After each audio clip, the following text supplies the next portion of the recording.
Il est écrit dans la Torah concernant le fameux passouk qui nous parle de la nouvelle femme, du nouveau mariage, qui est Kah Ish Isha Hadasha, parce que l'homme prendra une nouvelle femme. Lo Yetze la Tzava, il ne partira pas en guerre. Velo Ya'avor Alav Lechol Davar, rien ne passera sur lui. On va voir ce que ça veut dire.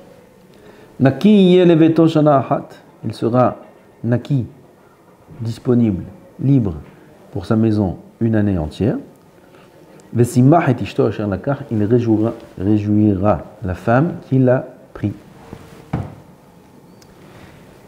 Bon, l'homme il se marie.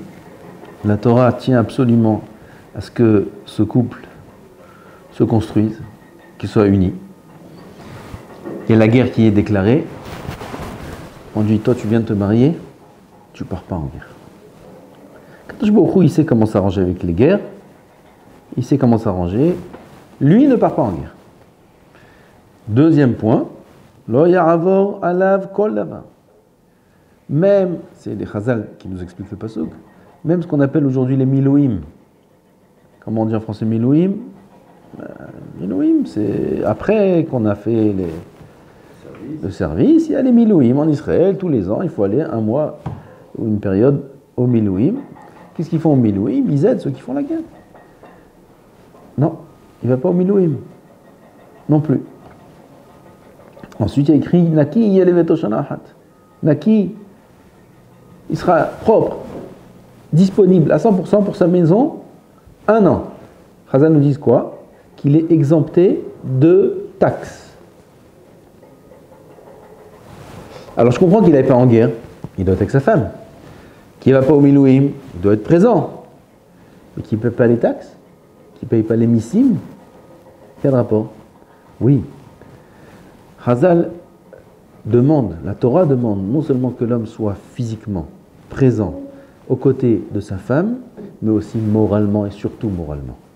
On veut qu'il n'ait rien sur la tête. Qu'il n'ait qu'une chose en tête, son couple. Combien la Torah demande de nous comme investissement dans le couple, à tel point qu'on l'a exempté de payer les taxes. Pas toute la vie. Un an, ça suffit. Parce que cette année-là, elle est censée construire. Mais il la faut cette année. Et c'est un an, c'est beaucoup de temps. C'est pas une semaine, le voyage de noces. C'est toute l'année. Qu'il n'ait rien dans sa tête qui le perturbe, qui le tourmente, qui l'angoisse, qui l'inquiète, si ce n'est que le bien de sa femme. C'est tout. Tout ça, c'est sourmera. Ça veut dire ne pars pas, ne fais pas, ne paye pas. Sois disponible. Mais à part ça, il y a assez tov. Il faut aussi que tu agisses. Quoi? Il réjouira la femme qu'il a pris. On a un devoir qui est un devoir primordial et qui est notre rôle sur terre. Mamash. De réjouir notre femme. De la rendre heureuse. C'est un devoir que chaque homme au monde a. Et comme on a vu dans les cours précédents, c'est même une des raisons pour lesquelles on est sur terre. Réjouir, comme Hachem réjouit. Nous, on doit réjouir. Notre rôle, il faut l'ancrer bien profondément dans notre âme et de rendre heureuse notre femme. Elle, en échange, le rendra heureux. Mais nous, on parle, maintenant on est des hommes, on parle de notre rôle à nous. Et c'est ce que demande la Torah. Comment? En quoi cela consiste? On va répéter ce qu'a dit le Chazon Ish. Et c'est très important de savoir que ça consiste en un point. Je vais lire ce qu'il dit. Teva Aisha, la nature de la femme. Lit'aneg al-hina be'ene ba'ala. Lit'aneg, comme oneg Shabbat. Lit'aneg, de se délecter du plaisir qu'elle trouve, de la grâce qu'elle trouve aux yeux de son mari. Oneg. La simcha de la femme, c'est de plaire à son mari. Comment on réjouit sa femme? En lui montrant qu'elle est importante pour nous. Plaire, c'est pas que physiquement, C'est dans tous les sens.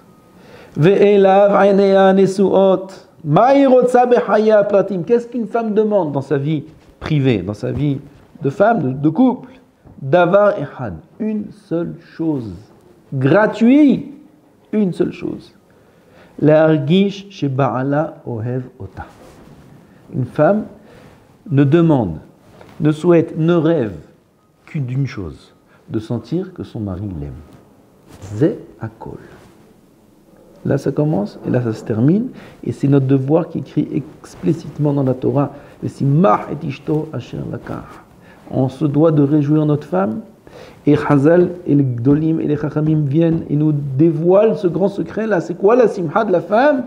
Loin de tout ce qu'on peut s'imaginer, loin de tous les cadeaux, loin de l'argent, loin de tout ce que le monde croit. Une chose, elle veut être sûre que son mari l'aime. C'est un couple. C'est son honneur, c'est son plaisir. Nous, on est des hommes, on a du mal à concevoir ça, parce que nous, on n'est pas dépendants de ça. Nous, les hommes, on ne fonctionne pas de la même manière. C'est notre machine. Nous, on peut vivre même si on ne nous aime pas. La femme, c'est tout son être. Elle a besoin de sentir qu'elle est aimée par son mari, qu'elle trouve grâce à ses yeux. Et quoi? Il dit le Hazonish, c'est pas grave. Il dit le Hazonish, écoute bien. Elle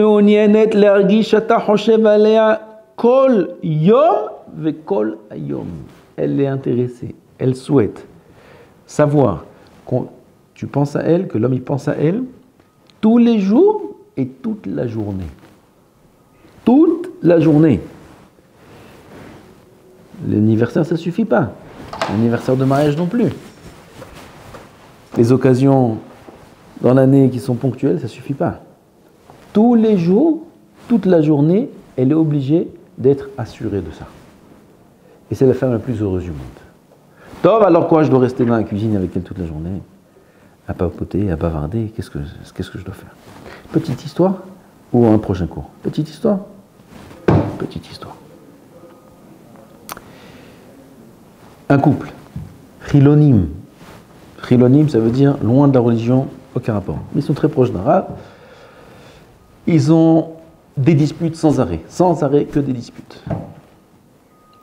Et une fois, le mari a annoncé à sa femme que 2 jours avant Rosh Hashanah, il doit voyager en Afrique du Sud, je ne me rappelle pas où, pendant 1 mois. Quoi? Fête familiale. Elle, maintenant, toutes les disputes qu'elle avait avec cet homme-là, c'est sa mère à lui. Toutes les disputes, c'est sa belle-mère. À elle. Sa mère à lui. 90% des disputes. Il lui annonce qu'il doit partir 1 mois. Fête de famille. On lui a fait la surprise. On lui a pris le billet dernière minute. Comme ça, c'est sûr qu'elle ne vient pas. Et il vient à la fête. Pendant 1 mois, il part là-bas. Et voilà. La femme, dans tous ses états. Hors de question, pas possible. 1 mois, il va faire la fête, 1 mois, il va faire, 1 mois, avec sa mère en plus. Et en plus, ils m'ont fait le coup, qu'ils m'ont pas pris à moi. Et en plus, les fêtes, ça veut dire c'est Rosh Hashanah, c'est Kippour, c'est Sukkot, c'est Simchat Torah. Ils font pas la religion. Mais c'est des pique-niques, c'est tout le mois des fêtes. Catastrophe. Le rave là en question, il reçoit, il essaye, rien à faire. Il dit au mari, renonce, ne va pas, impossible. Ils ont sorti des sommes monumentales pour son billet, pour son séjour, et tout est fermé, tout est. Et en plus, ça fait une catastrophe. Bref, le rave dit au mari avant de partir, écoute-moi bien. De 2 choses l'une, ce voyage, où ça passe, ou ça casse. C'est-à-dire, où ce voyage, il va entraîner des gagouim. C'est quoi des gagouim? Des rapprochement, des languissements, ça veut dire elle va te languir. Et peut-être que ça va souder un peu tout ce qu'il y a entre vous, de fracturer, de fissurer, ou bien ça casse. Ça veut dire que ça va être la fin de tout, et même le peu qui reste entre vous, tout va disparaître parce qu'elle va éclater. Tu veux que ça passe? Tu veux que ça se passe bien? Tu veux que ce voyage-là, il donne des fruits? Oui. Ah, écoute-moi bien. Ta femme doit être sûre que tu as pensé à elle tout le voyage. Oui, j'ai déjà prévu, il lui dit, il sort un papier, j'ai déjà prévu. Elle veut un manteau de fourrure, là-bas il y a ça, là ici, ça, je lui achète ça. Il lui dit, mais t'as rien compris? T'as pas compris encore c'est quoi une femme? Avec toutes les fois, t'as pas compris c'est quoi une femme? Elle veut que tu penses à elle tout le voyage. Pas qu'elle pense que tu vas faire la fête, que tu penses à elle. Alors écoute-moi bien. Tu vas prendre un papier. Dès que tu te sépares d'elle à l'aéroport, tu lui écris, il est 10h30, je viens d'embarquer. Siège 43, K, je suis à côté de l'aile droite, l'aile gauche est passée au K. 11h30, les moteurs sont allumés, l'avion décolle. Tu lui écris comme ça tous les détails jusqu'à l'atterrissage. Tout ce que tu fais, toute la journée. Il dit que ça prenne 4, 5 cahiers, peu importe. Tu me promets que tu fais ça? Promis. Je ne comprends pas trop pourquoi et comment. Promis. Bref, le voyage se termine. Il revient 2 jours avant. La rabbinite, elle appelle la femme. Ils sont très proches, le couple. Comment ça va? Alors, qu'est-ce que tu dis? Tu l'as langui et tout ça? Elle dit, ouais, écoute, je l'ai langui un peu, peut-être, ouais, mais c'est décidé. Dès qu'il descend de l'avion, je lui annonce que sa mère, c'est fini.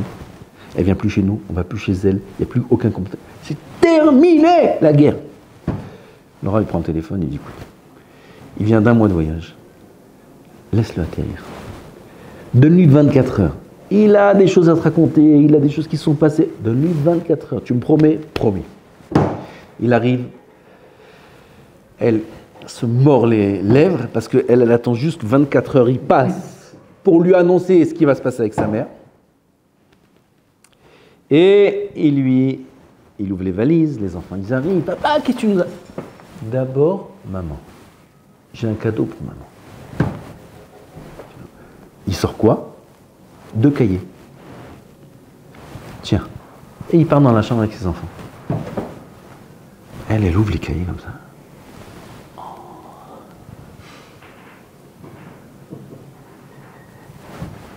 Elle a Laura au téléphone. Elle lui dit, ma part, bouleversement. Mon mari est rentré, un autre Ben Adam, un autre homme. Il m'a décrit tout ce qu'il a fait, tout le voyage. Il a pensé à moi tout le voyage. Il m'a décrit tout ce qu'il a fait tout le voyage. C'est pas possible. C'est incroyable. Elle a oublié sa belle-mère, elle a oublié les disputes, elle a oublié le voyage, elle a tout oublié. Tout oublié. Et c'est ce qui compte. Et c'est notre travail, et c'est notre devoir. Disait le Rav, un homme il prend. Il n'y a pas besoin d'appeler toute la journée, il n'y a pas besoin de tous les jours. Un appel, tout d'un coup dans la journée, sans raison. Allô, comment ça va? Ça va bien, et toi? Alors, ils ont l'habitude, oui, qu'est-ce que tu veux? Les enfants, la pharmacie, les courses. Oui? Bah rien, tu m'as manqué, tout va bien? Oui. Ah. Ouais, à plus tard, elle raccroche. Elle, qu'est-ce qu'elle se dit? Il m'appelle comme ça pour rien. Il a pensé à moi, ça veut dire hier aussi il a pensé à moi. Et avant-hier aussi, et demain aussi il a pensé à moi. Il pense à moi même sans raison. Il prend une chemise de l'armoire. Tous les jours il prend une chemise.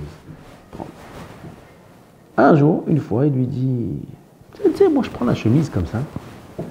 Mais derrière cette chemise, tu travailles. Tu as fait la machine, tu as plié, tu as arrangé, tu as mis, tu as ça. Moi je viens, je la prends comme ça. Vraiment, je te remercie. Hein? Qu'est-ce qu'elle va se dire? Il n'a pas besoin de dire ça pour toutes les chemises. Elle va se dire, il pense à ça chaque fois qu'il prend n'importe quel vêtement de l'armoire. Il est conscient. Il pense à ça. Toutes les chemises qu'il va prendre, elle se dit, il est en train de penser à ça. Ça, c'est le secret du shalom. Ça, c'est le secret de rendre joyeuse sa femme. C'est tout ce qu'elle a besoin. C'est tout. Comme ça, Hazal nous dit, comme ça, le Stapler, il rajoute plus. Il dit que ça va même jusqu'à Pikuach Nefesh, si la femme ne le sent pas. Pikuach Nefesh. Donc c'est notre travail. On aura un grand salaire sur terre. Déjà, qu'on va jouir d'un shalom dans la maison et d'un grand sachar pour le Olam Haba. Amen, amen.